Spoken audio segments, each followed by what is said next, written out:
Hi అండి. అందరికీ నమస్కారం. Welcome to my channel. ఈ వీడియోలో ఏపీ క్యాబినెట్ భేటీలో తీసుకున్నటువంటి కీలక 5 నిర్ణయాలు ఇవే. మరి ఇప్పుడే అప్డేట్ అయితే రావడం జరిగిందండి. సో, మరి క్యాబినెట్ భేటీలో తీసుకున్నటువంటి నిర్ణయాలు ఏంటి? ఉద్యోగ పెన్షనర్స్‌కి ఏమైనా నిర్ణయాలు తీసుకున్నారా? లేదా అసలేం జరిగిందనే పూర్తి వివరాలు వీడియోలో తెలుసుకుందాము. వీడియోని అయితే ఎక్కడ గాని స్కిప్ చేయకుండా ఎండ్ వరకు చూసేయండి. అప్పుడు ఇన్ఫర్మేషన్ పూర్తిగా అర్థమవుతుంది. అలాగే వీడియో చూస్తున్న ప్రతి ఒక్కరు వీడియోకైతే లైక్ చేయండి ఫ్రెండ్స్. ఈ వీడియోని తోటి ఉద్యోగ పెన్షన్ మిత్రులతో అయితే షేర్ చేయండి. కొత్తగా మన ఛానల్‌ని చూస్తున్నవారు ఇంకా ఎవరైనా సబ్స్క్రైబ్ చేసుకోకుంటే వెంటనే మన ఛానల్‌ని సబ్స్క్రైబ్ చేసుకోండి. సో, దీని ద్వారా నేను చేసే లేటెస్ట్ వీడియోస్ అన్నీ మీ వరకు రీచ్ అవుతాయి. ఇక ఆలస్యం చేయకుండా వివరాల్లోకైతే వెళ్ళిపోదాము. మరి ఫ్రెండ్స్ ఇక విషయానికి వచ్చినట్లయితే ఏబీ రాష్ట్ర మంత్రివర్గ సమావేశం ఈరోజు ఉదయం 10:30 రాష్ట్ర సచివాలయంలోని కాన్ఫరెన్స్ రూమ్‌లో అయితే కాన్ఫరెన్స్ బ్లాక్‌లో జరిగిందనమాట. ముఖ్యమంత్రి చంద్రబాబు నాయుడు గారి అధ్యక్షతన అయితే ఈ యొక్క సమావేశం జరగడం జరిగింది. మరి తీసుకున్న నిర్ణయాలేంటంటే ఆంధ్రప్రదేశ్ క్యాబినెట్ కీలక నిర్ణయాలు ముఖ్యమంత్రి నారా చంద్రబాబు నాయుడు గారి అధ్యక్షతన జరిగిన ఆంధ్రప్రదేశ్ రాష్ట్ర మంత్రివర్గ సమావేశం రాష్ట్ర సమగ్ర అభివృద్ధికి, పారిశ్రామిక పురోగతికి, యువతకు ఉద్యోగ అవకాశాల కల్పనకు ఊతమిచ్చే పలు కీలక నిర్ణయాలను ఆమోదించింది. ఈ సమావేశం రాష్ట్ర భవిష్యత్తును దృష్టిలో ఉంచుకొని దూరదృష్టితో కూడిన ప్రణాళికలకు మార్గం సుగమం చేసింది. మంత్రి కొలుసు పార్థసారథి గారు మీడియాకు వెల్లడించిన వివరాల ప్రకారంగా ఈ నిర్ణయాలు రాష్ట్ర ఆర్థిక వ్యవస్థకు ఈ మేరకు కొత్త ఉత్తేజాన్ని ఇవ్వనున్నాయి. ఇందులో మొదటిది ఈ మేరకు 1.17 లక్షల కోట్లు అంటే 1,17,000 కోట్ల రూపాయల భారీ పెట్టుబడులకు ఆమోదం.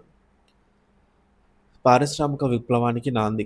కేంద్ర ఏపీ క్యాబినెట్ ఈ మేరకు 1,17,000 కోట్ల భారీ పెట్టుబడులకు ఆమోదం తెలపడం ఒక చారిత్రాత్మక నిర్ణయం. ఈ పెట్టుబడులు రాష్ట్ర వ్యాప్తంగా వివిధ రంగాల్లో కొత్త పరిశ్రమల స్థాపనకు, ఇప్పటికే ఉన్న వాటి విస్తరణకు దారితీస్తాయి. ముఖ్యంగా స్టేట్ ఇన్వెస్ట్‌మెంట్ ప్రమోషన్ బోర్డ్ సమావేశంలో తీసుకున్న నిర్ణయాలను కేబినెట్ ఆమోదించడం ద్వారా పెట్టుబడిదారులకు ఒక స్పష్టమైన సందేశం పంపబడింది. ఆంధ్రప్రదేశ్ పెట్టుబడులకు స్వర్గధామం. ఈ భారీ పెట్టుబడులు లక్షలాది మంది యువకులకు ప్రత్యక్షంగా, పరోక్షంగా ఉపాధి కల్పన ఉపాధి ఉద్యోగ అవకాశాలను సృష్టిస్తాయని చెప్పవచ్చు. తద్వారా నిరుద్యోగ సమస్య పరిష్కారానికి తోడ్పడతాయి. సో, ఈ మేరకు నిర్ణయం అయితే తీసుకోవడం జరిగింది. రిలయన్స్ కన్స్యూమర్ ప్రాజెక్ట్స్ అండి. Orvakallu Reliance consumer project food projections తయారీ ఫ్యాక్టరీ స్థాపనకు భూ కేటాయింపులకు ఆమోదం తెలిపారనమాట. ఇక ఈ మేరకు చిత్తూరు జిల్లాలో సోయా ఫ్యాక్టరీ ఏర్పాటుకు ఆమోదం అయితే లభించింది.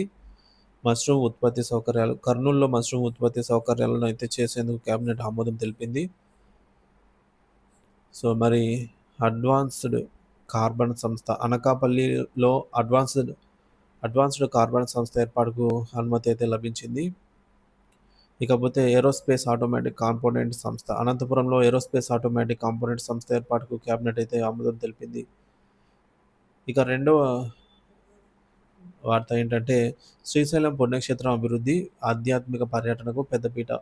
శ్రీశైలం పుణ్యక్షేత్రం అభివృద్ధికి కేబినెట్ నిర్ణయం తీసుకోవడం ద్వారా రాష్ట్రంలోని ఆధ్యాత్మిక పర్యాటకానికి ప్రోత్సాహం లభించినట్లయింది. ప్రభుత్వం ఈ మేరకు సంకల్పం వెల్లడింది. సో, శ్రీశైలం దేశంలోని ముఖ్యమైన శైవ క్షేత్రాల్లో ఒకటి. ఈ అభివృద్ధి పనులు భక్తులకు మెరుగైన సౌకర్యాలు కల్పించడమే కాకుండా ఈ ప్రాంతంలో పర్యాటకాన్ని పెంచి స్థానిక ఆర్థిక వ్యవస్థకు దోహదపడతాయని ఈ నిర్ణయం తీసుకోవడం జరిగింది. రహదారుల అభివృద్ధి, వసతి సౌకర్యాలు, పర్యాటక మౌలిక సదుపాయాల కల్పన వంటివి ఈ ప్రణాళికలో భాగంగా ఉండవచ్చు. ఇక మూడోది గూగుల్ ద్వారా దేశంలోని అతిపెద్ద డేటా సెంటర్ ఏర్పాటు. డిజిటల్ విప్లవంలో ఏపీ దేశంలోని అతిపెద్ద డేటా సెంటర్‌ను గూగుల్ ద్వారా ఏర్పాటు చేయబోతోందని మంత్రి పార్థసారథి ప్రకటించడం ఒక గేమ్ చేంజర్. విశాఖపట్నంలోని 3 ప్రాంతాల్లో అతిపెద్ద డేటా సెంటర్ల ఏర్పాటుకు సంబంధించి భూ కేటాయింపులకు కేబినెట్ ఆమోదం తెలిపింది. రైడన్ ఇన్ఫోటిక్ డేటా సెంటర్‌కి కూడా విశాఖలో ఏర్పాటు కానుంది. సో, ఈ నిర్ణయం ఆంధ్రప్రదేశ్‌ను డిజిటల్ ఇండియాలో ఒక ప్రధాన కేంద్రంగా మారుస్తుంది. డేటా సెంటర్లు ఏర్పాటు కావడం ద్వారా కృత్రిమ మేధస్సు ఏఐ అభివృద్ధికి సాఫ్ట్‌వేర్ రంగంలో కీలక పాత్ర అయితే పోషించడానికి అవకాశాలు పెరుగుతాయి.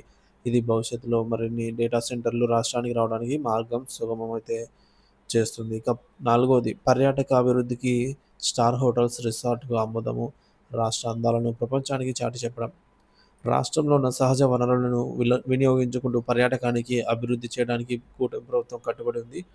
అందుకు అనుగుణంగా రాష్ట్రంలోని స్టార్ హోటల్స్, రిసార్ట్స్ ఏర్పాటుకు కేబినెట్ ఆమోదం తెలిపింది. ముఖ్యంగా అరకు వ్యాలీ, అమరావతి వంటి పర్యాటక ప్రాంతాల్లో ఈ సౌకర్యాలను ఏర్పాటు చేయడం ద్వారా అంతర్జాతీయ పర్యాటకులకు ఆకర్షించవచ్చు.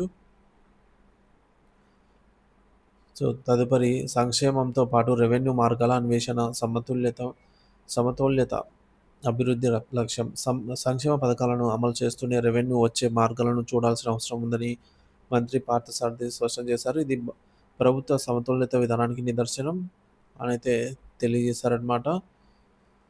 సో, మొత్తానికైతే ఈ యొక్క నిర్ణయాలను తీసుకోవడం జరిగింది ఏపీ క్యాబినెట్ సందర్భంగా.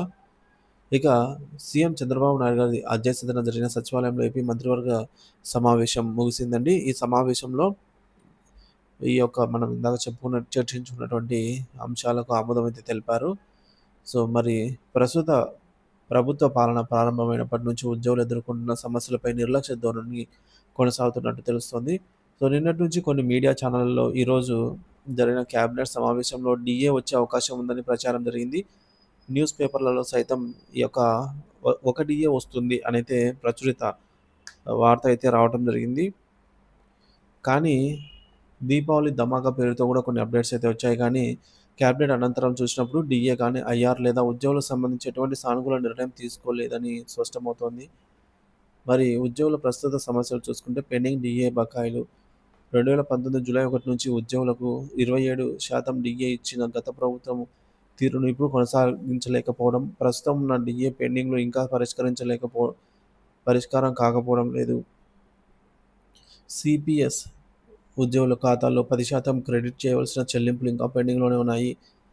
అలాగే జీతాలు, ఇతర ప్రయోజనాల విషయానికొస్తే ఈఎల్స్, సరెండర్ లీవ్ బకాయిలు, అలాగే పోలీసు వారికి టీఏలు చెల్లింపులు పెండింగ్‌లో ఉన్నాయి. సచివాలయం మరియు హెచ్ఓడి ఉద్యోగులకు ఇళ్ల స్థలాలు ఇవ్వాలనే ప్రక్రియలో కూడా ఎటువంటి పురోగతి లేదు.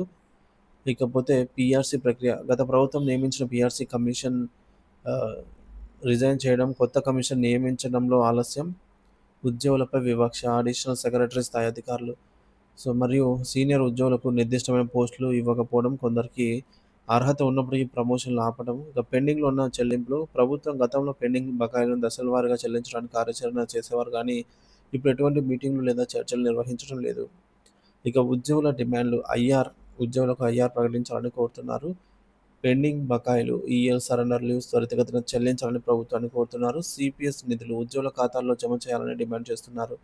సానుకూల నిర్ణయాలు. పీఆర్సీ కమిషన్ ప్రక్రియను త్వరగా ప్రారంభించి అమలు చేయడం, సీనియర్ అధికారులను వెంటనే పోస్టింగ్‌లు అందించడంతో పాటు అర్హత ఉన్న వారికి ప్రమోషన్లు ఇవ్వటం, అలాగే ఉద్యోగులను కావాలని వేధించే చర్యలను నివారించాలి. సచివాలయ ఉద్యోగులకు ఇళ్ల స్థలాల సమస్యలపై స్పష్టత ఇవ్వాల్సిన అవసరం అయితే ఉంది.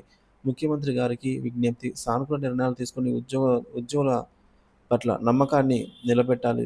సో, ప్రతి పండుగకు ఎదురు చూస్తున్నటువంటి ఉద్యోగుల ఆశలను నిలబెట్టే చర్యలు తీసుకోవాలి. ప్రజా శ్రేయస్సుకు సంబంధించిన నిర్ణయాల్లో ఆలస్యం తగ్గించడానికి ప్రభుత్వం ఉద్యోగుల సమస్యలపై వెంటనే స్పందించాలని అయితే వారు కోరుతున్నారు.